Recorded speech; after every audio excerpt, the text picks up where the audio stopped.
Hey there, everybody. Welcome to another edition of the THW NHL News and Rumors Rundown. My name is Jim Parsons. I'm here with HockeyRaiders.com.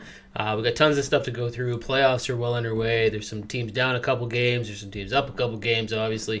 We won't get into too much of the playoff action. We'll save that for the articles and game recaps on the HockeyRaiders.com. But we're going to talk specifically about some news updates, some rumors, trade talk, things like that today. So we're going to get right into that. Just a quick reminder, though, before we do, if you want to follow us at thehockeyraiders.com, you can do that.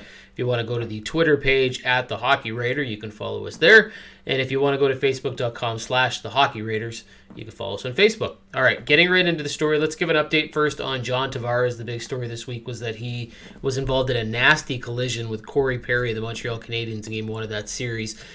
It was a fluke, terrible incident, horrific accident that nobody should be blamed for. The good news here is that John Tavares has been released from the hospital. He's at home being taken care of by team medical facility and medical staff. He has sent out a message to the fans, to the team, to everybody involved in getting him the best treatment that they can, that he's doing better. There's no real indication as to when he'll be back. Doesn't sound long-term, though, because it is reported that there's no structural damage to his neck or head.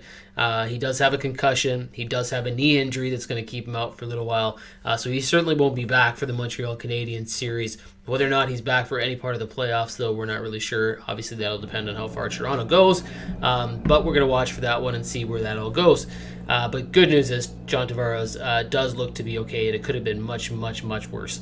There's news in Vancouver that Travis Green has got his extension, a 2-year deal, which is going to put him right in line with Jim Benning. So these two are going to be attached to the hip together. The success of the Vancouver Canucks will depend on Benning and Travis Green, and if it doesn't last, well, maybe they'll both be gone at the end of the 2 years. We'll see what happens there.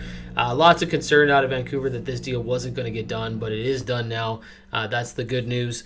So Vancouver will have to make some off-season changes, some roster changes, and Jim Benning did say that that's coming. He's talking about buyouts, he's talking about trades, talking about being active in free agency. He took a lot of the responsibility for their lack of success this season, and there's going to be some changes in Vancouver.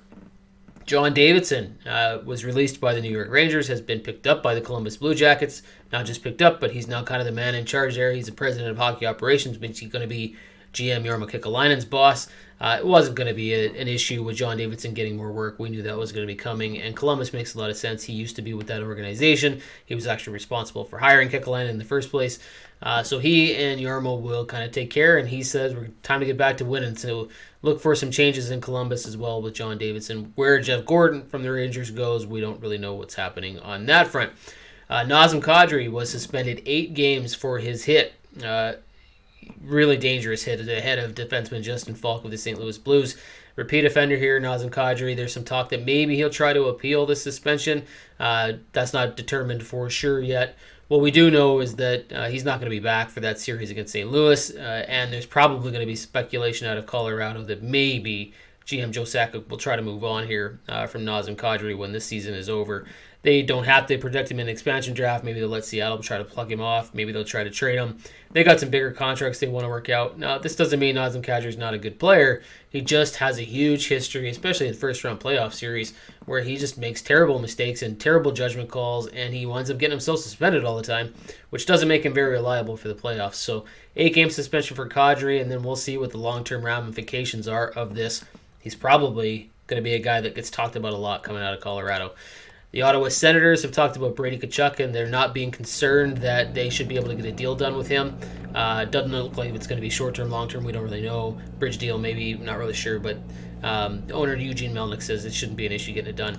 And Drew Doughty has talked about the window in Los Angeles for him and Anze Kopitar and trying to win here, saying that GM Rob Blake should go out and really add some impact pieces, and Blake agrees. So look for the Los Angeles Kings to make a splash here over the summer, try to get competitive and mix that young prospect pipeline they got coming up with some free agents and some trades. So Doughty wants to win, and he wants the Los Angeles Kings to add, so we'll see if they do. All right, guys, that's going to do it for us this week.